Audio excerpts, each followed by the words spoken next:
என்னடா எவ்வளோ பசிக்குது? எவ்வளோ வச்சிருக்க? 150 ரூபா இருக்குண்ணே. 150 ரூபா ஆச்சு. எப்படி 2 பேரும் சாப்பிட்றது? சரி, என்கிட்ட ஒரு ஐடியா இருக்கு, அதை பண்றியா? சொல்லு. நேரா ஹோட்டலுக்குள்ள போ, சாப்பிடு. சாப்பிட்டு பில் போடுற இடத்துக்கு வா, பில்லு தருவான். சரி, நீ சாப்பிட்ட பில்லை வாங்கி அப்படியே பார்சல்ல கொடுத்து பார்சல் என்ன வந்துரு. நீயும் சாப்பிட்டமா ஆயிடுச்சு, நானும் சாப்பிட்டோமே. பயங்கரமான ஆளா இருக்கேடா. மாட்டிக்கிட்டோம்னா மாட்டேன், எல்லாம் ஒரே பில்லு தான். சரிண்ணே.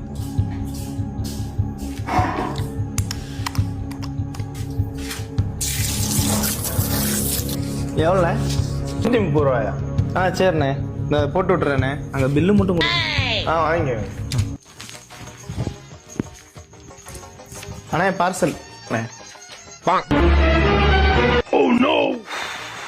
மாட்டிக்கிட்டோமா?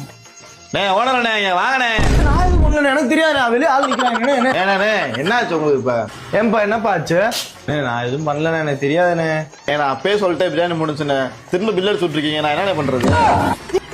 என்னதே பில் அடிச்சு கொடுத்தேனா? டேய், இவன் சாப்பிட்டு தானே. இரு பதறாம சொல்லு. என்ன இல்லண்ணே, வெளியே ஒரு அண்ணன் தானே சொல்லி அமுச்சு விட்டாருண்ணே. சாப்பிட்டு அதே பில்ல கொடுத்து பார்சல் வாங்கிக்கணும். நீ இங்க பாருங்க, ஆஃப் ஆயில் சாப்பிட்டு அதே பார்சல் கேட்டுட்டு இருக்கானே. ஆஃப் ஆயில் இல்லாமடா பார்சல் கேப்ப?